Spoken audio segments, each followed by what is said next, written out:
Pleasure to have you. And I think I would like to start off asking, to me, what is the most obvious question. The president takes office in January. We want to keep him safe between now and then. And I'm just having a tough time figuring out how we're going to keep him safe for the next 4 years. Give me your insight on that. Well, clearly the stuff that happened over the summer, especially in Butler, Pennsylvania, that was before he was even the Republican nominee. And I mean, Jill Biden had 3 times as many agents on her as President Trump did, as ridiculous as that sounds. Uh, they have significantly upped the game of their security since then. I've still advocated loudly, and I hope publicly, that a military augmentation of the most capable, predatory, offensive troops in the world from SEAL Team 6 or from Delta Force should augment his advanced team, because I think it takes a predator to hunt a predator.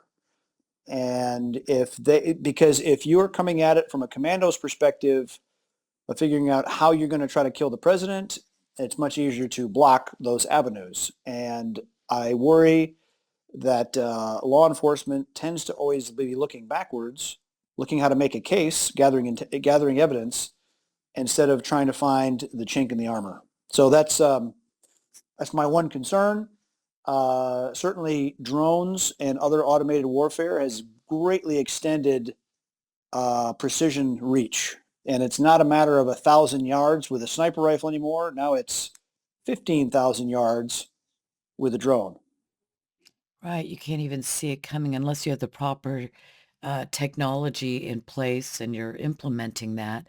So over a period of 4 years, do you believe that the Secret Service is going to be able to change course, if you will? Well, it'll be forced to change course, I am sure of that.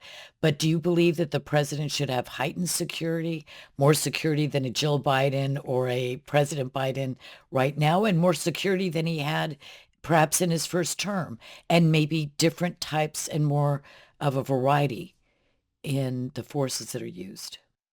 I think the most important change that happens on January 20 is you put a new director and a new leadership team in charge of the Secret Service. It's probably time to split the roles of the Secret Service, because still more than, I think, 60-70% of the agent's time is doing the original Secret Service work, which is stopping counterfeiting. And in this case, credit card fraud and that kind of stuff. That used to be with the Treasury Department for a while, didn't it? That's correct. And then it was moved over to DHS post 9/11. So I think it's probably time to have a law enforcement function which goes after currency and credit card fraud, fine. And you have a no kidding executive protection agency which just keeps people alive, period. And let them focus on that. I like that. That's very good. So how are you going to help in the next administration? Have you have you staked out a claim or have you gotten an assignment yet? I have not gotten an assignment. I have not staked a claim. I have indicated I would be willing to serve if they need someone to do some of these senior roles, but those have all been filled, and I'm perfectly happy continuing to do my day job. What is your day job right now? The biggest time the last 3 years, almost 4 years now, is we brought a completely new phone to market, Oh, the yes, I unplugged wanted phone. to talk about that. Go ahead and Yeah, tell me more about it because I've sure. watched it, and I have, by the way, I have a sat phone here someplace, and I said to my husband, "Would you learn to use this thing?" And he says, "I have no idea. Should we be getting your phone instead?" We the unplugged phone came from an angry phone call after the 2020 election and seeing what big tech were doing, canceling certain voices, throwing people off platforms, really censoring. And I said, we're never going to make big tech better by complaining about it, only if we compete with it. And so we set out to build a completely independent phone platform that they cannot cancel. It's the unplugged phone. It's our hardware. our our own operating system. You can see here it's actually an unplugged phone. It has a It kill doesn't have a switch, which picture of actually you on the back. I'm joking. no, Go ahead. it has a actually a physical kill switch which separates the battery from the electronics. So turning it off means off. It has its own actual firewall setting with its own even self-destruct feature. Right here, it's literally a self-destruct feature. So if someone says, "Ms. Farah, give me your phone," you can unlock it with a certain code and hand them a brick. It's an instant hard reset. Too So bad this Tommy phone, Robinson didn't have that. He wouldn't be in prison right now. Oh, go this ahead. phone, this phone is designed for free people to be able to communicate freely and securely, and it is really to protect your First Amendment and your Fourth Amendment rights against unlawful search. So there's a lot of detail there. Your phone, okay, which is probably an iPhone or an Android that's running Google mobile services, has an advertising ID, which is a 32-digit alphanumeric code which follows your device around, and it's how big. So again, that and it identifies where you go, what you buy, who you call, what you browse, and it exports all that information to all the advertisers. So if I know one spot where you live or where you go to church or school, I can with $1,000 and a credit card, I can buy all the user data in that area, and I can figure out exactly your pattern of life. Mm. Okay, so it's the phones have become the ultimate intelligence collection device, to the point of your advertising ID working with the apps on your phone to even turn on the microphone and the camera and the GPS. So I've had people that say, yes, I was talking to my wife in the bedroom about needing a new mattress, just talking about it. And the next day they're getting advertising about new mattresses, which means your phone is listening even to your conversations. Even if you turn it to airplane mode or you turn it fully off, your device is still pinging towers and Wi-Fi antennas, building a digital breadcrumb trail of everywhere you go. So our phone, the unplugged phone, does not. So again, it's our hardware with our operating system, and our operating system blocks the apps that are sitting on your phone from collecting all of your user data and exporting it. So we have about 5,000 apps in our store now, all the same ones that you're used to: banking, sports, travel, word processing, Adobe, social media ones, all the secure messaging ones. But our operating system does not let those apps export all your personal data. I love it. And, the All problem that so we, one other thing, all the J6 people were wrapped up because of their advertising ID sitting on their phones. So you can basically draw a digital box around the Capitol on January 6, 2021, and figure out every advertising ID that was there and follow it home and figure out who it was. That's how all the people were wrapped up. Or if you went to a school board meeting, or if you went to a political rally, or or a church. church, or whatever, or a gun show. Hmm. Oh, that's bad. I don't want anybody to know when I go to a gun show. And that's right. I never, yeah. And so I am so glad that I asked that question. And I want to know where I go because I need a new phone anyway. This thing is so old, and I just broke something on it again. So I needed to get a new one. So tell me how I get a new one of these phones. And by the way, can I use it at Patriot Mobile because we're going to be moving our company's You can phone actually service buy the from phone. Verizon? You can even buy the phone through Patriot Mobile. Oh, okay. Tell me both ways. So I can go to Patriot Mobile, which I'm in the process of doing, and I can get it there, or I can go to your website.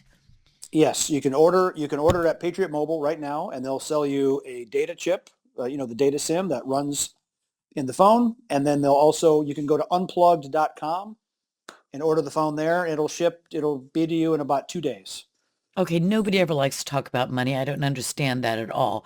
How much do you have one version, or is there like a We have one. secret better version, or We and have and how much is it? We have one version now. It's $989. It's comparable in speed, storage, camera quality to the a high-grade iPhone or similar. So great camera, huge storage. It takes multi-SIM, both physical or eSIM.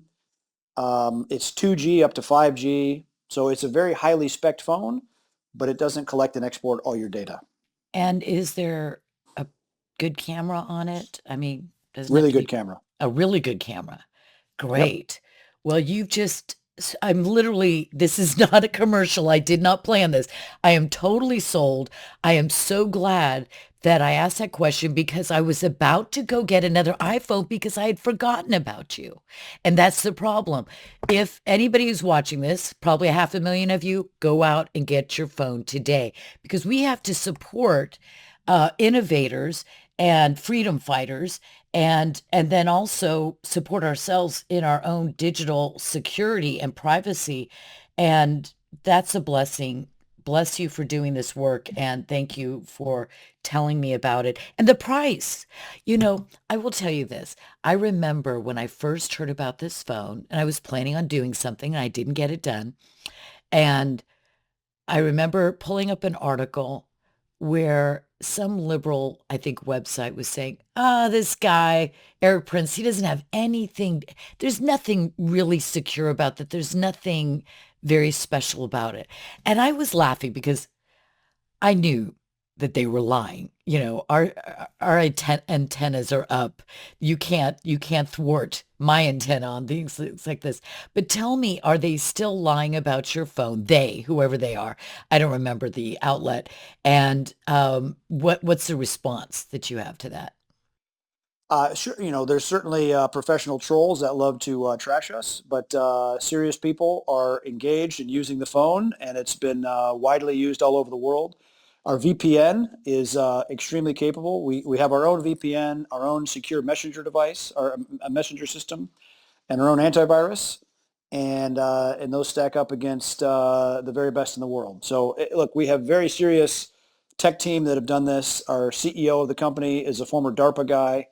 Um, so yeah, I try not to do things half-assed in life, and this phone That's is key. That's key. And you know what? Tell me this. I probably should say this offline instead of like this. This is supposed to be a serious interview. But when I get mine, maybe what we should do is have one of your guys walk me through doing a video of sure. walking me through setting it up and just using it and showing people how to do that. Because sometimes We'd be it's like, happy to. Our head of tech support is a brand new American citizen from Afghanistan. He's a great oh, guy. really? Yeah. Interesting. Okay, that is cool. Well, let's move on to that. Well, that was pretty serious, but still, I have so many questions. Um, I want to ask you about border and deportation, but first, and cartels. But first, I think I want to go into military readiness. There are different aspects that we can discuss. And obviously the culture, cleaning house, we've done that before in history. We need to do it again, obviously. There are the different branches and our intelligence agencies. But first and foremost, I want to ask about our readiness because it seems to me that I read reports where we don't even have enough bullets for our guns. We don't have the ammo or, the full weapon systems that we need. The weapon systems don't work. Our drone warfare, I'd like to know if you have any intel on, I'm calling it intel. I mean, any information on our drone warfare, hypersonic missile tech. Um, and then we could go into recruitment and culture and transgender and things like that. So start me off with readiness. Look, the most expensive weapon system in human history, the F-35 fighter, has an operational readiness of about 29%. Okay, that's 29% of all the aircraft that we're spending hundreds of billions of dollars on are fully ready to fight. It's atrocious. The About half the submarines are unserviceable because we don't have enough maintenance facilities. It's a long litany of bad, bad, bad statistics. So we have been spending um, way too much on weapon systems that are vastly too expensive because it's largely purchased from effectively a cartel of defense contractors. We used to have 100 major defense contractors, and now it's down to about five. Had they purchased Um, them and merged? they merged, and so now it's vastly inflated, very bureaucratic, unresponsive, uninnovative. And so we have that problem across the board. At the same time, warfare has vastly accelerated with drone warfare, with the learning that's been done at the front line of Ukraine, by Ukraine, and also by Russia, and certainly that information shared with China and North Korea and Iran.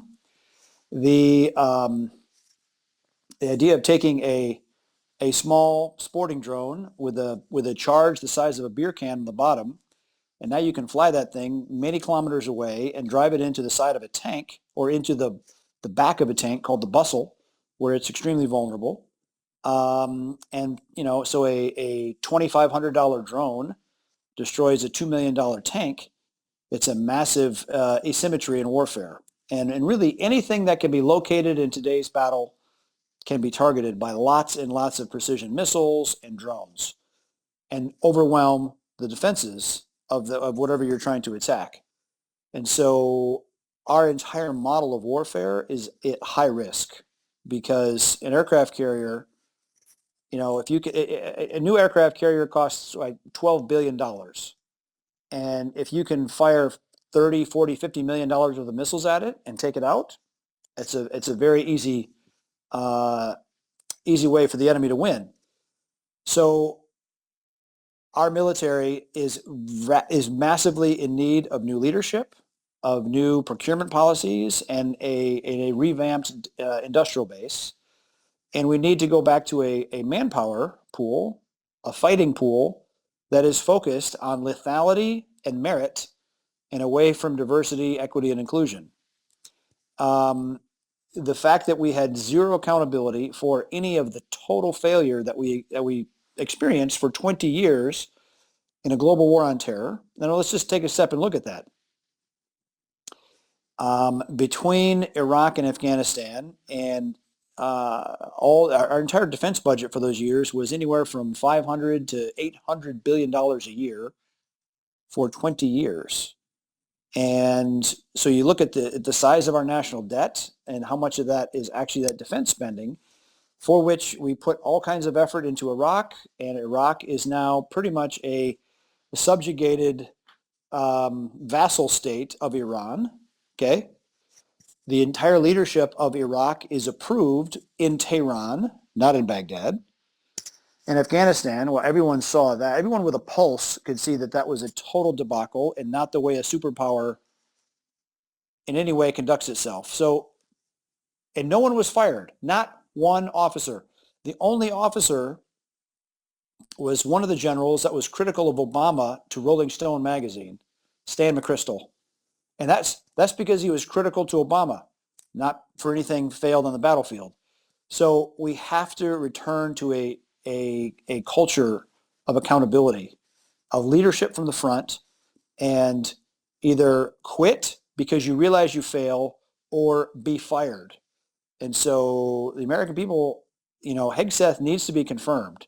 He will clean house because he's a soldier that served in combat and had to accept and live with and see his buddies suffer from the consequences of repeated failed general officer leadership. That cannot continue because we are smug in thinking that just because we have a superpower sized economy and because we spend more than the next 17 countries combined in defense that we're going to win the next dust up, and that is not necessarily the case. You know, the I saw JD Vance with on the All In podcast, and he was talking about procurement. And of course there's Doge, and which makes me so happy. um, I really believe that if they are able to go in. And I suppose, though, the Department of Defense, the Secretary of Defense is going to be very, very much driving this. And that is that procurement process whereby we are overpaying. We've got projects so far out that by the time we get them, who knows if they'll even be relevant anymore. And it seems to me with drones and hypersonic missiles that that the whole game has changed. So everything has to be changed. And if we could reduce the spending by sharpening the pencils and eliminating the overspending, the mass, do you agree with that? That the overspending is massive in terms of It's waste her, or overpricing? it's horrific. It's about a third, a third, a third. About a third in procurement, a third in operations expenses, and about a third in personnel costs. In all areas, we can improve greatly. The We're buying the wrong systems and paying too much for what we're already buying. The existing operations costs are horrific, and in the manpower pool, you know, Trump is right to say, look, it is time for all the transgender personnel. Which, I mean, here's the thing: they don't allow some people to join the military because they have too many tattoos on their arms or their neck. And so I to did say not. that and so just to say that they're not qualified to serve, but someone that is literally cutting off their genitalia, taking massive drugs to change their gender is suited to serve in the military is just it's so grotesquely wrong, and it laughs in the face of every combat veteran, and especially everyone that's bled in combat, to say that the headquarters is looking out for the best interest of troops serving in the front line. It is ridiculous, and it must be changed. So in all three of those buckets, procurement, operations, manpower, massive requirements to do better. Yes, and in on the procurement side, shifting emphasis. And I don't know how would we encourage, do we break up the monopolies, if we want to call it a monopoly just for the sake of saying it, that these five, why are we approving? It doesn't the federal government, because of the it's the main or only customer for these defense contractors. Shouldn't they have prevented this kind of consolidation of power and monopolizing? It was encouraged by the Clinton administration in the late 90s because of a big defense drawdown. And, also the idiot politicians that say, we need to go from spending 3.5% of GDP to 5% are also ridiculously wrong in saying that. We don't need to spend more. We need to spend right. And also this comes down to Congress, because right now you have a very unhealthy cycle of spending. Congress appropriates way too much money, gives it to the Pentagon, who buys stuff from overpriced defense contractors, who in turn pay thousands of lobbyists to sprinkle tens of millions of dollars back across Congress to buy them off to keep spending more money than they need, more money than we should be. So it will take adult leadership in the executive branch, in the Pentagon, to change those budget requirements and make Congress spend less. And if they don't want to listen, veto the bill and jam it back on Congress until they get it right. We have both houses of Congress. This should not be so difficult. He should use the veto bill and not pass continuing resolutions. He might have to the first time, but these omnibus bills, I believe he should just stand up and say, by the way, you can send me 20 of them. They're going to all be vetoed. If you don't start breaking apart subject matter and department and breaking it down. And I think that they should be highlighting, or I don't know, maybe we use AI to search out these studies and programs that are just utterly, they're insulting to our intelligence, and they're degrading to our country because they suck up our money, and they just go to people who want to make studies. I mean, to do studies. So the omnibus bills, do you agree that that has to end? I agree. Look, if it's the job of Congress to pass effective budgets, they are horrifically failing. So now the Republicans have both houses. Let's see them perform. Yeah, yeah, and the Trump administration has to take a hard line on that. Um, I guess since we've talked about it, we should just jump right into the it's so much started with the Clinton administration. We started off with we moved to Don't Ask, Don't Tell. That was like 96. And then we've gone from Don't Ask, Don't Tell to the point where now there is absolutely no restriction on transgenders. It's not about homosexuality anymore. It's about transgenderism. And we've all seen those horrendous videos of servicemen on TikTok doing their dances in full makeup and their hair and um, it's humiliating. It seems to me also that our adversaries around the world either one have discussed and also they think that we are a comical failure. It just shows a lack of seriousness by any military leadership.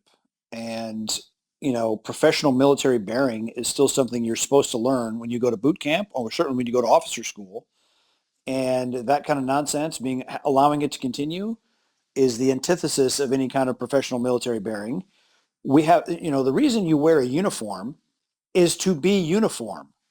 The reason you learn to march in formation and to dress right dress and to do things in unison is so that a military can actually perform as a team. And the whole thing is designed to wash off a bit of your individualism so that you can perform as a cog in a machine. And all this nonsense of diversity, equity, inclusion to express your individuality is antithesis to what a military machine is supposed to be able to do. And so the fact that the military officers are not just allowing it, but promoting it and staking their careers on it shows how far askew we've allowed leadership to become. And so there is no alternative but to excise that kind of leadership and say, this military exists for one thing. It is to destroy, to annihilate the enemies of the United States in case the United States is actually threatened. Period. It is not to establish the individual comfort and fulfillment of its individual military members. The military exists to Get a job destroy as a the drag enemies of the queen United and States. perform. But Sure, yeah, but do not besmirch and stain the honor of the U.S. military by having to express all your individuality. That's a lot of nonsense. would you suggest as well that we revisit? I'm not sure exactly where we were before Don't Ask, Don't Tell. This was a Clinton thing. So much happened in those years, and then Obama, of course. Should we revisit the Don't Ask, Don't Tell? Or has that boat sailed and open homosexuality, not transgenderism, should be just accepted in the military, or are there areas that you think that should be reversed or changed? The most important thing is to focus on merit. Is to stop having a two-tiered scale for can someone do the job based on what the job requirements are. That's what we should be focused on, not based on how many people of a certain color or race or whatever sexual preference are in that certain job. If we're going to have an infantry, can the infantry do X, Y, and Z? That's what must be done. The the a bigger, I would say, a bigger concern is the erasure of standards of objective standards for combat units based on um, diversity requirements of idiots in the Pentagon. The Marine Corps did a big study out at Fort Irwin, California, and they compared a Marine unit that was all male versus mixed male-female versus even some all-female units. And they put GPS sensors and heart rate monitors and everything to measure the output of soldiers in that unit. And you can imagine what the results were. It was not even close. Not even close. And you know what? The Obama administration suppressed the results of that study. That's a study to shout from the rooftops and to say, look, if you want to serve in the military, great. Serve as best as your physical and mental abilities allow you to, but we don't care. Um, we don't care about the diversity piece of it. We care about the lethality and the merit piece of it. That's what matters. To answer your question on don't ask, don't tell. Look, if homosexuals want to serve in the military and they can perform to the standard, I don't have a problem with that, and I think that's largely worked. The issue is with the transgender, with the amount of drugs, literally mind melding or mind changing medications, having them around deadly weapon systems and all the rest. Absolutely not. That makes no sense whatsoever if you're focused on lethality and merit. Okay. I see exactly what you're saying there. And my next question was going to be about women because I remember that study and I remember that it was suppressed. And also during the Obama administration, they suppressed another unrelated, very important study on Palestinians, which if people understood that as well, it would just shock them. But as far as women in combat, Pete Hegseth has said, absolutely, I do not agree.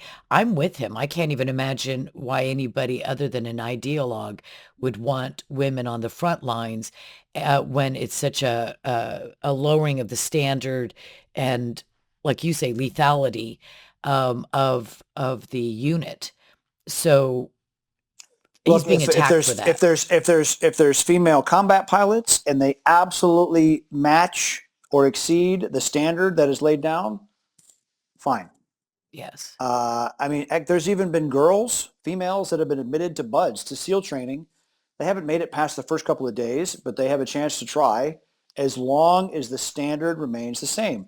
The females that made it through Ranger School were absolutely pushed through. And I cannot accept that. Are they still When doing general, that now with when special general forces? officer, they're trying. They're trying. When general officers and congressional staff and members of Congress come to Ranger School and instruct the commander and the instructors to say there will be females that complete this course, that is not what it's about. That reminds me of the Secret Service, the information that came out after the Secret Service failure um, regarding the Trump attempted assassination of Donald Trump. And those women, I did a lot of research right then, and there were women in the Secret Service that were so substandard in their abilities. And there were some that were just Homeland Security. They weren't even Secret Service.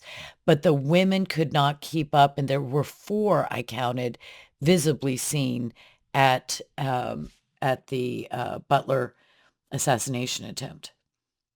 Some of the people that were there that day, including the females, were HSI agents. Okay, an HSI agent is just a rebranded ICE agent because they didn't like the branding of ICE anymore, Immigrations and Customs Enforcement. The amount of executive protection training they had was a 4-hour online course, effectively a 4-hour Zoom course to teach them how to do executive protection, and that's what was protecting partially Donald Trump. Just unacceptable. Can you imagine? Look, my old company used to do executive protection, and we did it pretty well because we did more than 100,000 missions in war zones with no one under our care killed or injured. And the idea of me sending someone out there with a 4-hour Zoom course, come on. It's just a lack of seriousness by people in Washington being allowed to get away because we have a culture of no accountability, of nobody getting fired, and that must change. And I think that's ultimately why Donald Trump won the election, among I other do things. too. And I can't imagine, well, we both understand if the founding fathers who wrote our founding documents, which were so brilliant and still are, and the Federalist Papers and many constitutions around this country that still exist, their preambles are extraordinary. These men were the best of the best.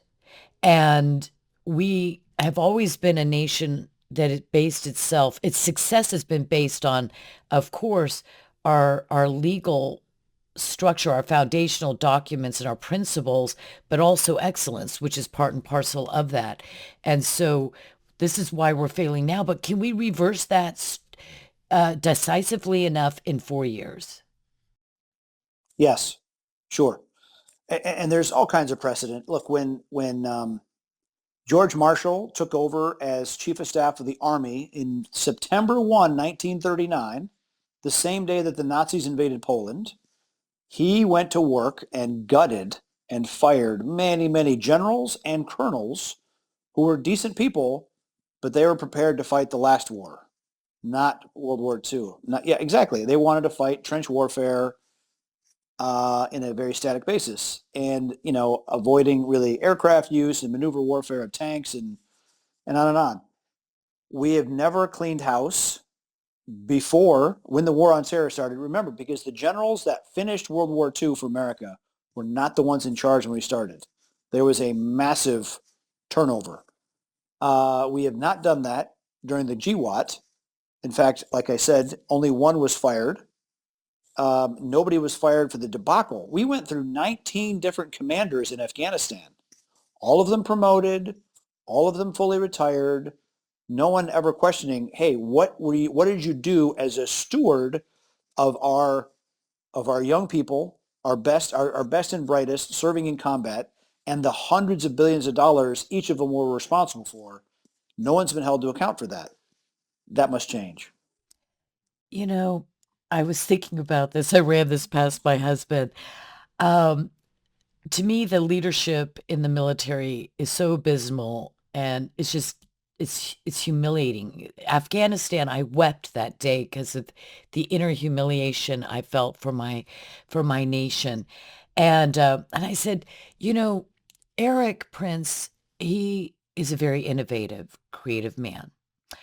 You know your history, and therefore you can understand what we've done before. You can understand war and conflict over the millennia, and you understand systems and defense. I mean, having a wide range of understandings. And I heard your story about, and I'd like you to retell it well, not quickly, just retell it of what you did when um, Ukraine, I mean, when Russia was about to invade Ukraine. I want to hear that. Sure. But I thought, when I heard that story, and the numbers were really important to me, all those numbers that you laid out, I said, this is so brilliant, but what is it about brilliant ideas that they just seem so, well, that's obvious. You know, you know what I'm saying? It's like, of course we should do that.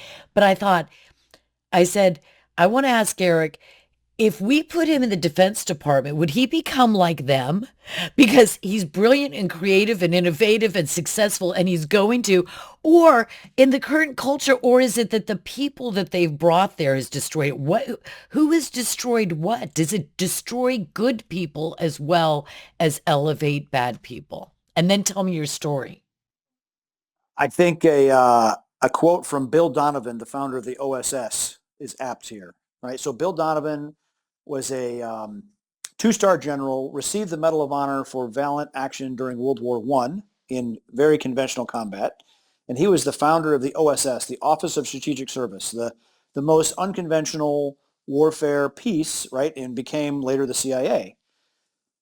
And he said, now he built a civilian intelligence service during World War II. And so he went from zero to taking on the SS, the Italians, the Imperial Japanese Army and Navy, and the NKVD of the Soviet Union all at the same time. And he said of all the enemies he faced abroad, the most insidious enemies were the ones in Washington, the War Department, the FBI, and the State Department. And you know what? Some things just don't change. So again, bureaucracies are always big and dumb and slow, and they have an antibody response to any kind of change. And I was almost there in convincing Trump to change policy in Afghanistan because in 2017 spring, Steve Bannon, then in the White House, said, write an op-ed, weigh in, and let's change Afghan policy to something that's sustainable that will work. And so I did. The president read it. He loved it. He circled the op-ed, and he called in his national security advisor, who was then H.R. McMaster, a 3-star conventional tank officer, an armor guy. And the president said, I don't like your plan. I like this one in the Wall Street Journal. Do this. Well, he did everything, McMaster did everything he did to kill that plan because it was not really about using more Pentagon resources. And I basically went back to what the East India Company would have done, which they did next door for 250 years, using mostly local units, but attaching professional mentors. And people love to say veterans, but they hate the word contractors. It's effectively the same thing, right? Because contractors are largely veterans that are going to serve and volunteer again. But attaching people to, it was about 91, 92 Afghan battalions, live with, train with, and fight with. The difference thing about a contractor is I can send them back to the same unit for years. They go in, they work for 90 days, they come home and see their family for 60, then they go back in, but always to the same unit so you have the continuity. We did 32 troop rotations in Afghanistan, never to the same place. So So they we don't didn't have that fight. historical understanding, the cultural understanding, just the Yeah. strategic or whatever. They It, that doesn't and make that's any my sense whatsoever. and that's really my beef with the all the smart flag officers that served there. No one sat back and said, "God, this is bullshit, guys. We're losing. Yeah, why don't We're they just step doing up and we're on a treadmill, and we're just failing." And not one of them had the moral courage to say, to call bullshit and say we're going in a different direction. we And need to have Bible studies more. Be strong and have a good courage. In yeah. the military. So look, I have everything I laid out to the Trump team in 2017. It was not theoretical for me because as a company, we had done all that. We'd attached mentors into local units, and the effectiveness of those units went up 5 to 10-fold because if you can provide leadership, intelligence, communications, medical, logistics expertise, effectively like a exoskeleton to a local unit, it performs much better. And you have accountability and you make sure the men get paid on time and fed on time and they're resupplied, it works. If you have reliable air power, okay, the Air Force, U.S. Air Force started building the Afghan Air Force in 2007, okay, after we'd been there for 6 years. Trying to build an Air Force with a 90% illiterate population, hard. At no time did the Afghan Air Force ever really function well, and they never got to where they could do a close air support mission in anything less than 7 or 8 hours. That doesn't work. My model was to take used aircraft, put a contractor pilot in one seat to keep the airplane flying safely, and an Afghan in the right seat with a thumb. All he's got to do is he controls the release of the weapons.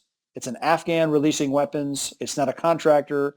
And we could have literally provided reliable close air support and then doing, effective combat logistics, auditing, because the massive fraud in pay and in fuel, in munitions purchases. Look, the whole thing, we could have done it for 5% of what the U.S. was spending.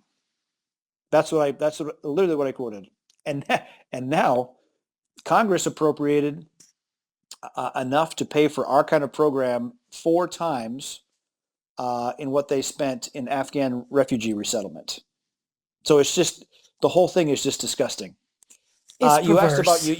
you asked about Ukraine, and Yeah, tell me the Ukraine story. I love it so much. well, I was pretty confident the Russians were going to invade because of some other intelligence I'd gathered along the way. And so in December of 2021, 3 months before they invaded, I did some homework and found that there was 220 some U.S. combat aircraft going to be retired the next year. Literally flown from an operational squadron, flown to the boneyard in Arizona and parked for eternity, written off to zero. Okay, so basically no cost aircraft that they were being retired. but they were still being used every day in combat squadrons. So I said, fly. It would have been easy. Biden could have got up, made an announcement to say, okay, Ukraine is not going to join NATO. That's a dumb idea. But they're going to have the means of defending themselves, and this is how.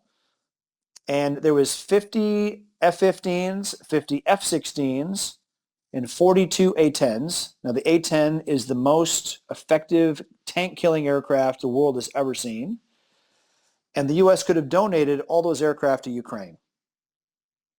You could have flown them with contractor pilots, just like we did with the Flying Tigers. Do you remember the Flying Tigers in China during World War II? There you had Japanese that were bombing the hell out of Chinese cities. The Chinese needed help, but the U.S. was not going to be involved. So they turned to a contractor who hired the pilots, hired ex-U.S. military pilots, went to work. The unit was extremely effective, and they worked for a year, and then by then the U.S. was in the war. That model would have worked, hiring contracted pilots. The fact is there are hundreds of aircraft, ex-U.S. fighter aircraft, flown in the United States by contractors every day as Red Air squadrons. So they basically training squadrons that fly against active guys. So there's a pool of ready pilots that could have gone and done that job. And so Ukraine, with a massive air force, not being part of NATO, would have taken the reason for the Russians to invade. This whole war could have been prevented. But the problem with you put unserious people into those roles, Jake Sullivan, I'm sure he's a nice guy, but he was a Senate staffer. He's never sent anyone to do a difficult or Was that dangerous his thing himself. background? He was a Yep. Senate staffer? Senate staffer and then some kind of security advisor to Biden when he was vice president. And so the problem with putting people that have never, Clausewitz, right? Famous Prussian military philosopher. He said there's two kinds of courage to fight a war. You need individual soldiers' courage. We have a lot of that in America. And you need the moral courage of the leaders to be able to commit their people to an uncertain outcome. And that's what the Biden administration was lacking, is understanding and consequences of deploying people to do a difficult thing and having the confidence in seeing it through. So I'm sure, I floated that up, a paper up, without my name on it, so they can't play the I Hate Erik Prince card, which they do regularly. We don't. But that whole detailed concept of operations, the whole budget was like $300 million. It was $100 million in weapons, $100 million in fuel and manpower, and other stuff in parts. So it was in the scheme of things, nothing. A Um, discount. a severe A discount, bargain. and especially because the aircraft were already at zero value, zero. 300 million to prevent a war, probably good math. Um, And how much have we spent now? Hundreds of billions, hundreds and hundreds, and hundreds of thousands of dead on both sides unnecessarily. It's horrific. Um, but I'm sure Jake Sullivan turned to the Air Force officers to say, well, can they even do that? And the Air Force officers would automatically say, no, it's impossible for a contractor. And that's the problem with bureaucracy rejecting any kind of outside competitive source. I mean, it's the exact same thing Elon Musk dealt with and really blew through in him competing with NASA, because he said, look, we're going to cut the cost of getting into space by 1,000-fold. And he's done that. And good on Crazy. him. And so, and he just said, hold my beer, here we go. And we have not had that kind of buying flexibility for the Pentagon. I think if you do, the American entrepreneurs will surprise decision makers and the American taxpayer of just how effectively and how cheaply our country can be defended. Let me ask you about those mothballed um, aircraft. Side note here, just a side note. Um, it, wouldn't Israel or Ukraine right now benefit from those? Like, why do they go to the boneyard and stay there? Isn't there something that others could benefit that is not to our detriment? I mean, Israel needs more, Um, or maybe I don't know. You tell me. I would argue the U.S., the next administration should take hundreds of those out of mothballs, give them to 10 different contractors, and turn them into unmanned fighter aircraft that could be fly along with a manned aircraft. And so you could quintuple or more the size of your Air Force very cost effectively and very lethally. I don't think they're thinking that in the Pentagon right now. I like that They're not idea. they're, they're not right now, but they will be soon. They will be. So that's the question I After have for. January. Yes, I cannot wait for that inauguration. Um, would you be willing to put together a plan? I know that we have good people going into, well, they're going into confirmation, but Pete Hegseth and all of that, Doge. Um, but would you just, when I listen to you, you have a certain creativity. I think a lot of it is based on, you're out there in the field and you've been doing this for so many years and you've been doing it on the private level after your service to the country in as a Navy SEAL. And so you have the kind of expertise. It would be sort of like putting like saying to somebody who builds rockets, hey, why don't you get involved in all this stuff? And Elon Musk, why don't you put together a plan to change the culture and the process and just all the policies, but in a way that it can't be overturned. I worry about hardening our games so that if things are flipped again, they can't just flip the switch and ramp up to the deep state military, the industrial complex, all of that, all over again very, very quickly. We have to do something more than just EOs, because those can be flipped. We saw that 4 years ago. And I think I think you're needed to help. Can you do a plan? Well, maybe I have. But look, in the old Blackwater days, it was my stated goal for Blackwater to do for the national security apparatus what FedEx did for the Postal Service. Not to drive it out of business, but to make it run better, faster, cheaper, smarter, because you can provide a benchmark to say, yeah, we really can do it for less and cheaper and faster. And Musk has done that to our space program by literally showing people, yes, I can lower the cost of launch by 1,000-fold, and so that has a certain permanence to it.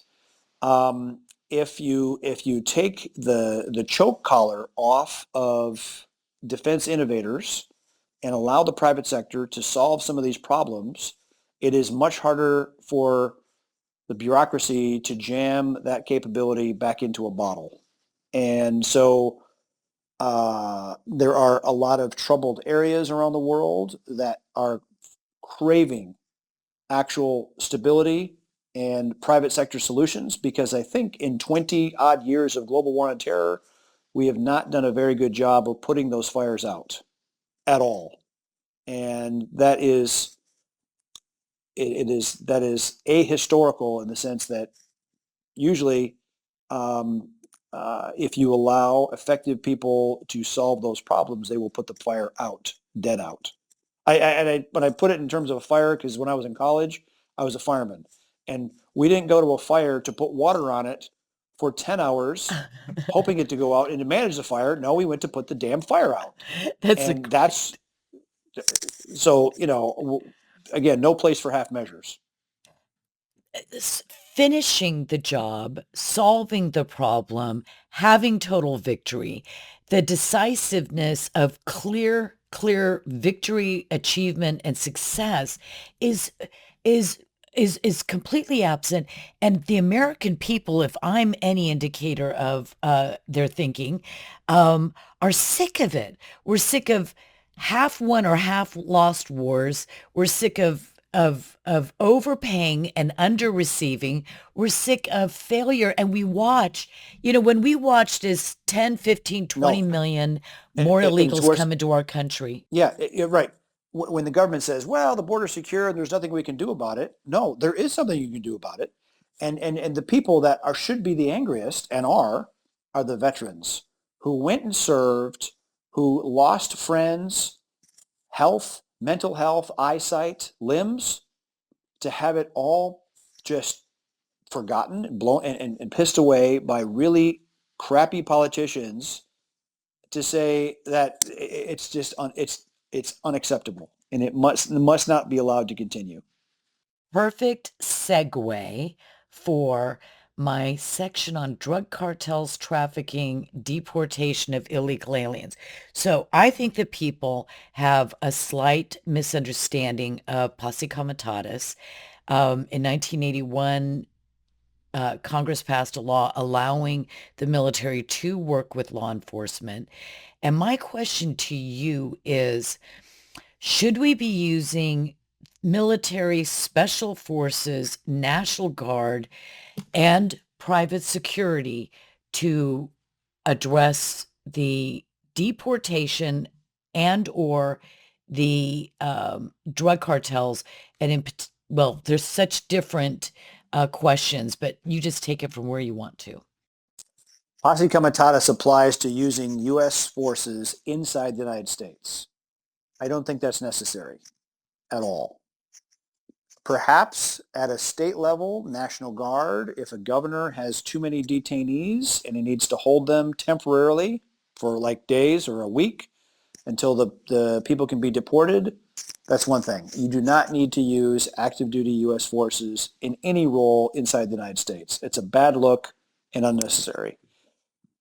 The the big parts of a deportation mission are location, detention, location, apprehension, detention, and return.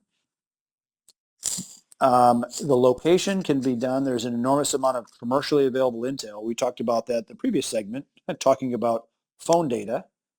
But there's a lot of ways to track down people that do not belong here. But first of all, the first steps the government has to take is to make it very difficult to remain here by clamping down on banking, driver's licenses, rentals, Remittances etc., abroad. remittances abroad, all the things that, I've spent a lot of time in the Middle East. They control who is there and who's not, does not belong there. Make it very difficult to be in that country if you are not there as a legal resident. Fine, we should do the same. But so when someone does not belong here, and especially when they've committed crimes, the amount of work that can be done with local law enforcement.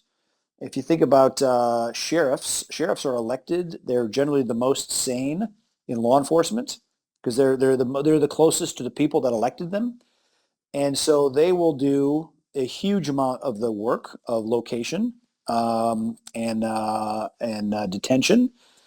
The big logistics role, and this is where the Trump team are moving down the road of an all federal government solution for this, will be sorely disappointed if they turn to the Air Force to start flying deportation missions. They'll come up with every reason they can't do it. You had CBP people saying, well, it's going to cost $100,000 per detainee. It's just again, fine.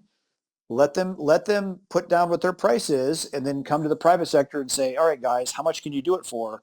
And you'll be surprised how quickly and professionally it'll be done.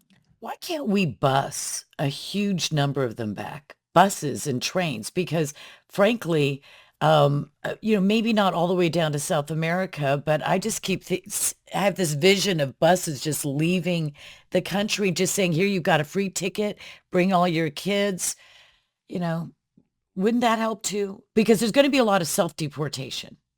Sure, there'll be busing, there'll be aircraft, but for years now, there has been a travel industry organized for Bangladeshis, Indians, Pakistanis flying through Istanbul to spots in Latin America on Turkish Airways, dropping them off to get in the human trafficking network. There's literally human trafficking packages you could pre-book to arrange your illicit passage into the United States. So that's the kind of, I mean, it's not. organized crime. It's industrialized crime that has to be Yeah. reversed. Yeah. And it seems to me that when under Clinton, I think over 10 million, no, yes, were deported, which is crazy. I may have that slightly wrong. It might be even like as much as 12 million. So when I hear the, pearl clutching people screaming, it can't be done, it can't be done, it's very, very doable. And I don't think it should only be a million a year. I think we should be working on multi-millions in a year. And go There's ahead. an old saying, novices argue tactics, professionals plan logistics. That applies in this case as well. Okay, well then we'll go with that. I have a question for you about young men in America. There's so much more we could go on. I wanted to talk to you about Latin America, but I see that we're going over time here. So I want to go off on a slightly different direction to bring it to a close. Young men in America, I've been worried about for 20 years. Um, and there's so many reasons, and I don't think I have to really explain that to you because I can imagine that you feel the same way. And it seems to me that what we do is we have, there's some, where do you start? We have an education system that destroys young men, especially kids that are vulnerable and kids that want to succeed are probably equally destroyed. But young men have been crushed in their spirit by our culture and policies.